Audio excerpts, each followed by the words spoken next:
keempat, proyek gotong royong kewarganegaraan. Pertanyaan kunci yang akan dikaji pada unit ini adalah 1.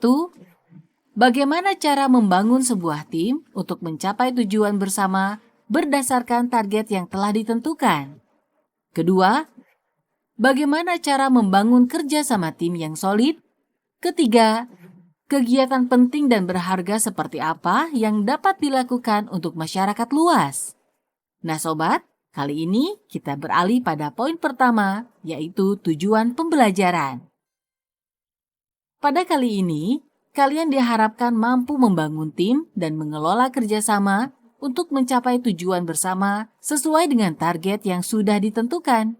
Selain itu, kalian dapat menyingkronkan kelompok agar para anggota kelompok dapat saling membantu satu sama lain untuk memenuhi kebutuhan mereka, baik secara individual maupun kolektif. Selain itu, kalian juga mampu mengupayakan memberi bantuan kepada orang yang membutuhkan dalam kehidupan bermasyarakat, berbangsa, dan bernegara, serta masyarakat yang lebih luas, baik regional ataupun global. Pada unit ini, kalian diajak untuk melaksanakan proyek gotong royong kewarganegaraan, yaitu 1. Bersahabat dengan sampah, dan kedua, kantin kejujuran. Baiklah, kali ini kita beralih pada poin kedua, yaitu aktivitas belajar 1. Teman-teman, pada aktivitas belajar 1 ini, kalian dapat membayangkan sebuah TPA atau tempat pembuangan akhir pada siang hari. Teman-teman, dalam aktivitas belajar 1 terdapat satu gambar. Di sana terlihat pemandangan tempat pembuangan akhir atau TPA pada siang hari. Adapun sumber gambar ini berasal dari pexel.com/Tomfis pada tahun 2019. Nah, teman-teman, maksud gambar tersebut adalah memperlihatkan tumpukan sampah yang sangat banyak. Sampah merupakan salah satu masalah lingkungan hidup di Indonesia. Bahkan menurut hasil penelitian Jenna Jambek dari University of Georgia pada tahun 2017, Indonesia tercatat sebagai penyumbang sampah plastik terbesar di dunia setelah Cina. Jika tidak tertangani dengan baik, sampah dapat menimbulkan banyak masalah seperti masalah kesehatan, lingkungan, sosial, dan juga ekonomi. Adapun data negara penghasil sampah plastik terbesar adalah sebagai berikut. Sampah plastik terbesar di dunia dikutip dari sumber alinea.id/Jenna R. Jambek dan kawan-kawan University of Georgia pada tahun 2017. Negara penghasil sampah plastik terbesar yang pertama diduduki oleh Cina dengan jumlah sekitar 8,5 juta metrik ton. Kemudian Indonesia sekitar 3 juta metrik ton lebih.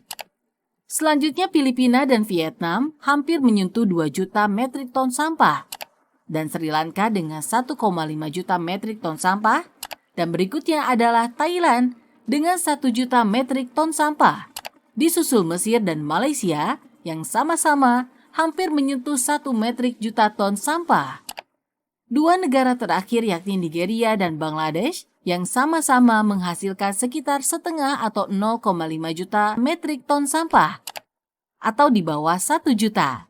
Oleh karena itu, marilah kita mengadakan kegiatan atau proyek yang penting dan bermanfaat untuk menjaga lingkungan hidup kita. Teman-teman, berikut ini adalah sebuah rancangan proyek. 1. Teman-teman akan dibagi ke dalam 3 kelompok. Masing-masing kelompok terdiri dari 8-10 orang. Kelompok 1 membuat tong sampah organik warna hijau. Kelompok 2 membuat tong sampah non-organik warna kuning. Kelompok 3 membuat sampah non-organik berbahan kertas warna biru. 2. Berkumpullah dengan teman satu kelompokmu dan pilihlah salah satu orang menjadi ketua. 3. Dengarkanlah penjelasan gurumu tentang proyek gotong royong kewarganegaraan bertajuk Bersahabat dengan Sampah yang akan dilaksanakan oleh masing-masing kelompok. 4. Masing-masing ketua kelompok membagi tugas atau job description kepada anggotanya untuk membawa alat dan bahan yang diperlukan dalam pelaksanaan proyek. 5. Setiap kelompok membawa bahan baku pembuat tong sampah beserta tutupnya dari barang bekas, seperti drum bekas, ember bekas, bambu, kayu, dan barang lainnya yang dapat dimanfaatkan untuk membuat tong sampah. 6.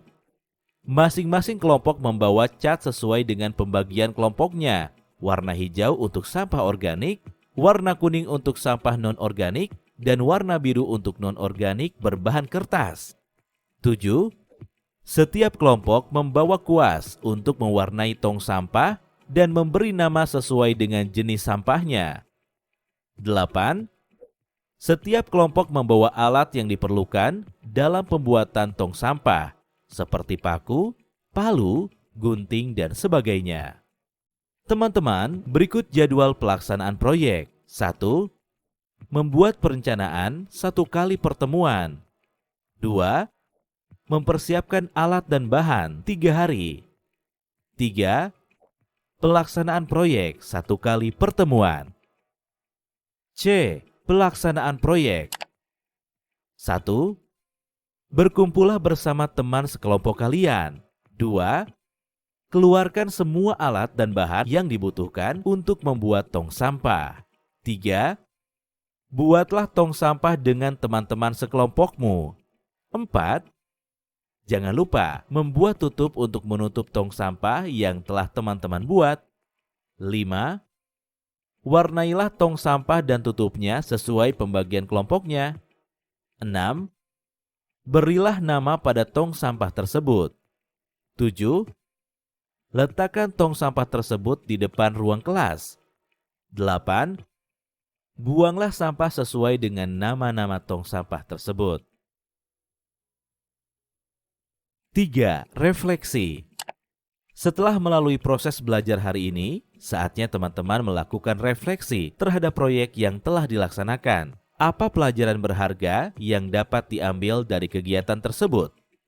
Selain itu, teman-teman juga dapat mengisi tabel tentang indikator kerjasama tim yang solid dari masing-masing anggota kelompok di kolom refleksi berikut ini. Pertama, tulis nama-nama kelompok teman-teman ya. Kemudian pada masing-masing nama tersebut, tentukan nilai berdasarkan indikator tim yang solid. Indikatornya yakni kerjasama, disiplin, komunikasi, motivasi, koordinasi, dan kepedulian. Tuliskan tanda plus untuk menilai indikator tim yang solid, sedangkan minus untuk menilai indikator tim yang kurang atau tidak solid. Halo teman-teman, apa kabar? Semoga selalu sehat dan semangat belajar. Teman-teman, masih ingat kan pelajaran sebelumnya tentang proyek gotong royong kewarganegaraan? Nah, kita lanjut materi sebelumnya ya, yakni poin keempat, aspek penilaian. 4. Aspek penilaian. Pada unit ini, teman-teman akan dinilai melalui beberapa aspek berikut. Penilaian pengetahuan meliputi 1. Respon teman-teman terhadap instruksi guru. Penilaian sikap meliputi 1. Observasi guru. 2. Penilaian diri sendiri. 3. Penilaian teman sebaya tentang kerjasama, kedisiplinan, motivasi, dan rasa kepedulian. Penilaian keterampilan meliputi 1. Pembuatan tong sampah. 2. Komunikasi. 3. Koordinasi. Bagaimana teman-teman? Kalian masih semangat kan? Baiklah, kita akan masuk pada poin kelima tentang aktivitas belajar kedua. Fenomena korupsi di Indonesia masih cukup memprihatinkan. Menurut data Transparency International Indonesia atau TII, Indeks Persepsi Korupsi Indonesia ada di skor 40 dan ranking 85 dari 180 negara. Meski mengalami tren membaik dari tahun-tahun sebelumnya, namun ranking Indonesia masih relatif rendah dibandingkan negara-negara Asia Tenggara lainnya, seperti Singapura dan juga Malaysia. Karena korupsi di negeri ini masih berada pada level akut, penting adanya upaya-upaya strategis untuk memberantasnya. Salah satunya adalah dengan menanamkan nilai-nilai anti korupsi sejak dini. Upaya penanaman nilai-nilai anti korupsi ini dapat dilakukan melalui lembaga-lembaga pendidikan, salah satunya dengan mendirikan kantin kejujuran. Kantin kejujuran berfungsi untuk memfasilitasi kebutuhan teman-teman seperti alat tulis, makanan ringan, dan minuman ringan.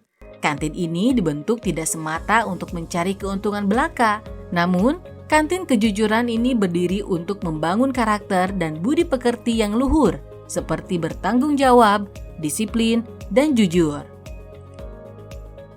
Berikut ini adalah A. Rancangan proyek. 1. Guru membagi setiap kelas menjadi 3 kelompok. Masing-masing kelompok terdiri dari 8 sampai dengan 10 orang. Kedua, masing-masing kelompok dari setiap kelas menghimpun dana untuk modal pembelian barang. Ketiga, masing-masing kelompok dari setiap kelas membeli barang-barang yang akan diperjualbelikan sesuai kebutuhan. Kelompok 1 membeli alat-alat tulis, kelompok 2 membeli makanan ringan, dan kelompok 3 membeli minuman ringan. Keempat, masing-masing kelompok meletakkan barang dagangannya pada satu tempat yang sama.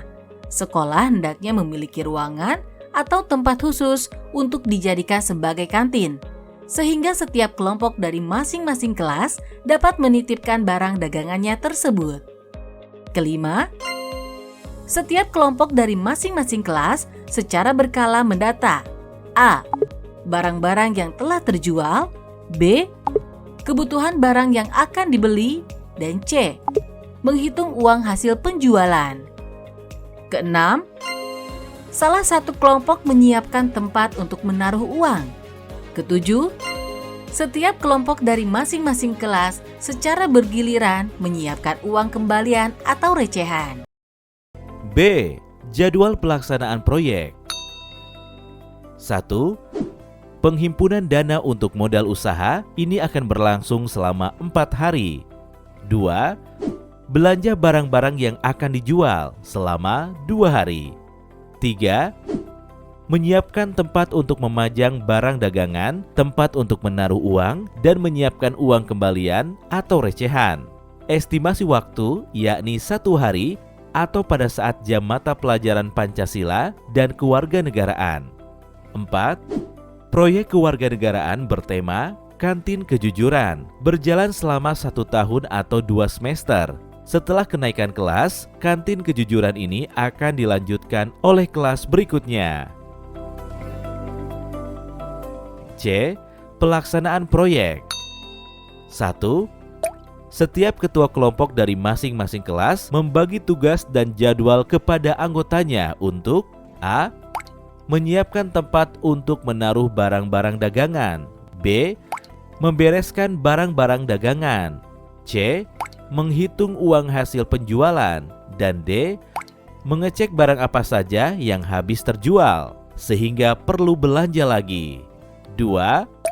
Setiap kelompok membuat daftar harga barang-barang yang dijual.